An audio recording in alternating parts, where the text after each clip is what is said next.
दबिस्तान लखनऊ के उस्ताद शायर राम प्रकाश बेखुद जी के मुझे चार मिसरे याद आ गए कि न जंगल से न दुनिया में किसी टापू से आए हैं, न जंगल से न दुनिया में किसी टापू से आए हैं, जमी की गोद में हम अर्श के पहलू से आए हैं।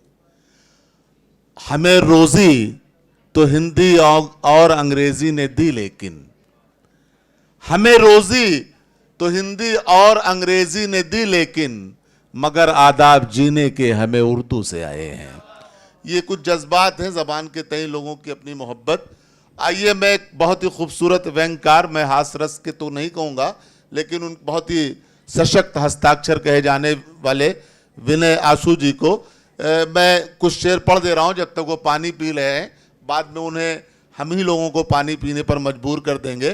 तो मैं यूसुफ यलगार के इन चार मिसरों के साथ उन्हें ज़हमत कलाम दे रहा हूँ कि बीवी फरार हो गई खिड़की से कूदकर, बीवी फरार हो गई खिड़की से कूदकर, मैं दोस्तों को शेर सुनाने में रह गया। माइक पर जनाबे विनय आशु जी।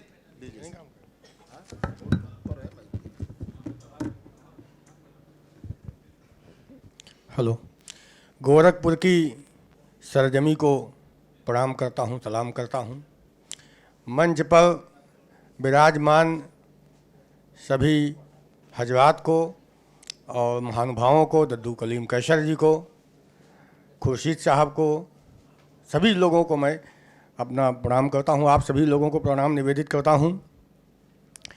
समय कम है, क्योंकि समय की सीमा, उसी के अंतर्गत वही बात इशारों में हो जाती है, अफसाने बन जाते हैं, समझने में जमाने वालों को जमाने लग जाते हैं, तो कम शब्दों में बात होगी।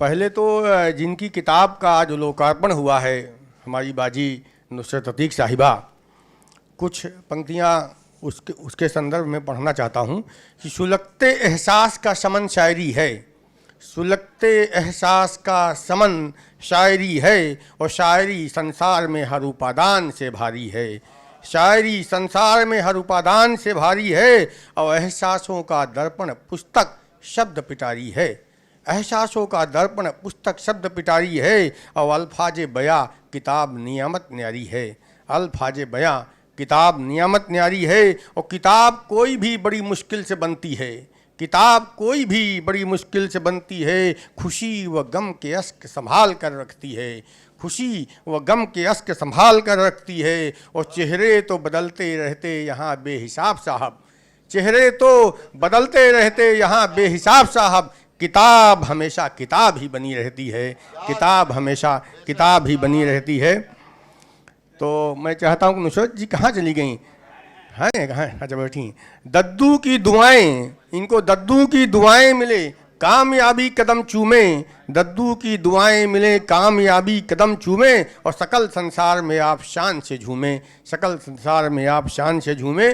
और किताब की दास्तान ये है कि कुछ पंक्तियाँ बताना चाहता हूँ उसके संदर्भ में कि किताब की मित्रों हकीकत यह है कि कहानी किताब में भले ही अच्छी हो, मित्रों हकीकत यह है कि कहानी किताब में भले ही अच्छी हो, पर किताब की कहानी खराब है। मित्रों हकीकत यह है कि कहानी किताब में भले ही अच्छी हो, पर कहानी किताब की खराब है, इसे छपवाने में पसीना छूट जाता, इसे छपवाने में पसीना छूट जाता, बिगड़ जाता लेखक का हिसाब है। और पुस्तक प्रकाशन की एक लंबी दास्तान है, पुस्तक प्रकाशन की एक लंबी दास्तान है, जो खरीद कर इसे पढ़ता महान है, जो खरीद कर इसे पढ़ता महान है। आप भी महान देश के नागरिक महान बनिए, और दो चार पुस्तकें जरूर खरीद कर पढ़िए, दो चार पुस्तकें जरूर खरीद कर पढ़िए। मैंने अभी देखा, मतलब बहुत अच्छी पुस्तक आपने लिखी, और मात्र मुझे एक जो पुस्तक मिली है वो जो हिंदी की एहसास का दर्पण, मैं देखा कि उसमें बहुत अच्छी बात लिखी है आपने। और उसमें खास बात यह कि जैसे आपने जो है लिखा 300 रुपये मात्र कीमत है, 300 रुपये उसकी, और रुपये के उसमें मौद्रिक मूल्य उसका 300 रुपये है, लेकिन उसमें अमूल्य जज्बात लिखे हुए हैं। और मुझे उसमें, मैं अभी पुस्तक पढ़ नहीं पाया, सरसरी ने पुस्तक मुझे आज ही मिली है, लेकिन मेरी नज़र गई दो पंक्तियों पर, तो मुझे बहुत अच्छा लगा कि आपने लिखा है कि राजा ने एक सच बोला था पहली बार, राजा ने एक सच बोला था पहली बार, इस पर राजा के दरबारी खूब हंसे, इस पर राजा के दरबारी खूब हंसे। मुझे पंक्ति छू गई तो मुझे लगा कि इतनी ईमानदारी से नुसरत जी ने अपनी बयानी शब्द बयानी किया है, अपने अल्फाज के अपने जज्बातों को बयां किया है, तो मैं 4 पंक्तियां इनके लिए देता हूं कि बिकना है तो बिको खुशबू की तरह बाजार में, बिकना है तो बिको खुशबू की तरह बाजार में, और बिककर भी जो नहीं बिकती किसी दरबार में, बिककर भी जो नहीं बिकती किसी दरबार में, और हवा अगर साथ दे तो खुशबू फैल सकती संसार में। अरे खुशबू है कि रखती अपना ईमान अपने अधिकार में, खुशबू है कि रखती अपना ईमान अपने अधिकार में।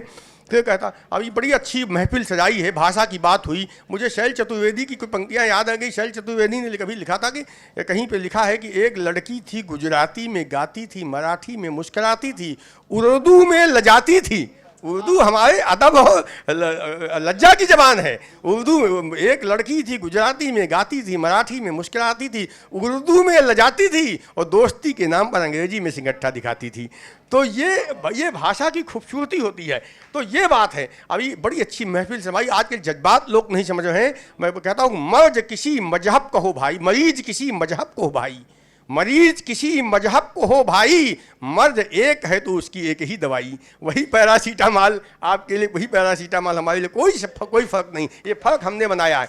तो मरीज किसी मजहब को हो भाई, मर्ज एक है तो उसकी एक ही दवाई। और यह बात अच्छे से समझ में आ जाए, यह बात अच्छे से समझ में आ जाए तो खत्म हो जाए सारी लड़ाई, तो खत्म हो जाए सारी लड़ाई। और दिल की सूरत एक है, दिल की सूरत एक है, बाहर से चाहे जैसे दिखे यहाँ इंसान, और अंतर सब मिट जाएंगे जब होगा इसका अंतर ज्ञान, अंतर सब मिट जाएंगे जब हो इसका अंतर ज्ञान। तो दिल की सूरत एक है। अब एक कविता, चूँकि इसमें माहौल चल रहा, समय कम है, नहीं तो बहुत पढ़ने सुनने के लिए है, लेकिन एक कविता, चूँकि समय की सीमा है, एक कविता पढ़ देता हूँ। चुनाव का माहौल, अब नगर निकाय के चुनाव चल रहे हैं, वो हमारी कविता उसके मंत्र के रूप में है, तो मैं उसको बात शुरू करता हूँ। व्यंग्य हास्य की कविता है। मेरे मोहल्ले में एक मंगेड़ी लाल रहते हैं, मेरे मोहल्ले में एक मंगेड़ी लाल रहते हैं, जो मांग मांग कर अपना सारा काम करते हैं।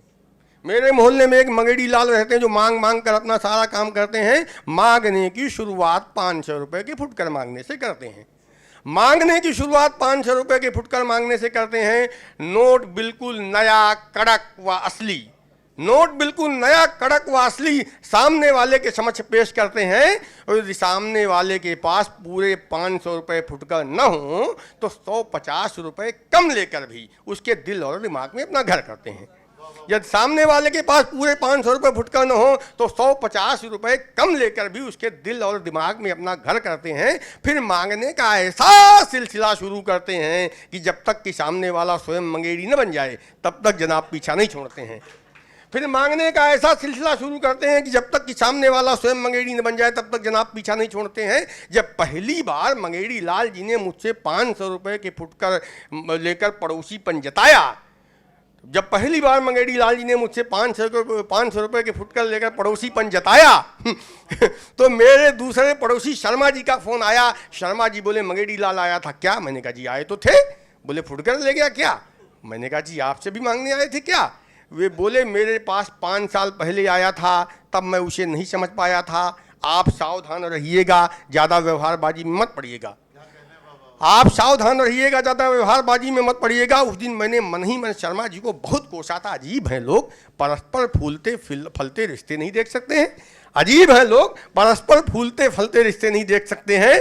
और हम अपनी इच्छा से नहीं जी सकते हैं। फिर क्या, मंगेड़ी लाल जी का मांगने का सिलसिला शुरू हुआ। कभी कुछ तो कभी कुछ मांगने अक्सर ही आ जाते, कभी कुछ तो कभी कुछ मांगने अक्सर ही आ जाते। खाने पीने वाली चीज़ें तो गई भाड़ में, स्कूटर मोटरसाइकिल जैसा सामान तब तक न वापस करने आते जब तक कि हम स्वयं मंगेड़ी बनकर उनके ही घर अपना सामान मांगने जाते, जब तक कि हम स्वयं मंगेड़ी बनकर अपना ही सामान मांगने उनके घर जाते। क्योंकि भाई साहब वो कोई सामान ले जाने के बाद फ़ोन कदाचित ही उठाते और दूसरे ही दिन कोई दूसरा सामान मांगने आते और निसंकोच फरमाते, भाई साहब आपको मैं बिल्कुल अपना मानता हूँ, भाई साहब आपको मैं बिल्कुल अपना मानता हूँ, इसलिए जब भी कोई ज़रूरत होती है आपके ही पास आता हूँ। आप तो बहुत भले आदमी हैं, आप तो बहुत भले आदमी हैं, मेरी पत्नी भी कहती हैं, मुझे सुनाते और शर्म के मारे हम कुछ कह न पाते। आप तो बहुत भले आदमी हैं, मेरी पत्नी भी कहती, मुझे सुनाते और शर्म के मारे हम कुछ कह न पाते। एक दिन उनकी पत्नी मेरी तारीफ करती हैं, यह बात न जाने कैसे मेरी पत्नी के कान में पड़ गई। 5 फुट की बीवी 15 फुट उछल गई। बीवी का विराट रूप देखकर मैं बहुत घबराया। लड़खड़ाती जबान से रहीम दास जी का दोहा उसे सुनाया कि रहीमन वो नर मर चुके जो कहूँ मांगन जाहि, और उनते पहले उई मुए जिन मुख निक्षत नाही। रहीमन वो नर मर चुके जो कुछ मांगने जाए, और उनते पहले उई मुए जिन मुख निक्षत नाई। उस दिन तो न जाने कितनी दलीलें देकर किसी तरह मैंने बीवी को समझाया, पर वाह रे मंगेड़ी लाल, दूसरे ही दिन उसने फिर दरवाज़ा खटखटाया और बाअदब बंदे ने फरमाया, भाई साहब भाई साहब भाई साहब अपनी स्त्री दे दीजिए, भाई साहब अपनी स्त्री दे दीजिए। मैंने कहा मंगेड़ी लाल जवान संभाल कर बात कीजिए। वो बोला 5 दिनों से धोबी नहीं आया, घर में कपड़ों का ढेर लग गया, सोचा आपकी स्त्री। इतना कहते हुए लड़खड़ाया। पत्नी के डर से इस बार मैंने उसे उल्टे पांव ही भगाया। लाख कोशिशों के बाद भी यह बात पत्नी से छिप नहीं पाई। स्त्री मांगने आया था मंगेड़ी लाल, वह जान गई। सफाई देते देते मेरी जबान लड़खड़ाती थी, सफाई देते देते मेरी जबान लड़खड़ाती थी। पत्नी मुझे लेक्चर पे लेक्चर पिलाती थी। सफाई देते देते मेरी जबान लड़खड़ाती थी, पत्नी मुझे लेक्चर पे लेक्चर पिलाती थी। व्यवहार कुशल बुद्धू, समाज के सीधे साधे शुद्धू। अब भी अगर तुम्हारा व्यवहार बाजी का नशा न उतरेगा तो कपड़े की स्त्री के बहाने एक दिन मांस हाड़ की स्त्री मांगने मंगेड़ी लाल निकलेगा, और तुम एक एक करके सब कुछ देते जाओगे। बाद में खाली हाथ झुंझुना बजाओगे। अरे इस समाज में न जाने कितने मंगेड़ी महापात्र मुंह बाए घूम रहे हैं। सुपात्र धूल फांक रहे, मंगेड़ी मांगने का धंधा अपना कर फल फूल रहे हैं। यही हाल मत मांग कर देश के कुछ मंगेड़ी लाल नेताओं ने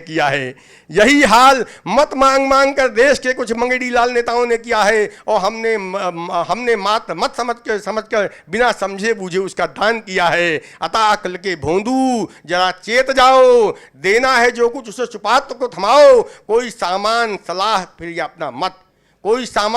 या फिर अपना मत किसी को पात्र को मत देना, वरना मुश्किल हो जाएगा हम सबका जीना। और ये देश के मंगेड़ी लाल नेताओं की तरह मांग कर खुद तो महीपति बन जाएंगे, और हम सबको मंगेड़ी लाल बनाएंगे।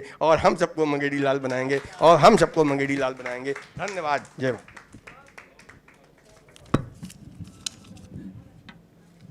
बहुत ही शानदार सर।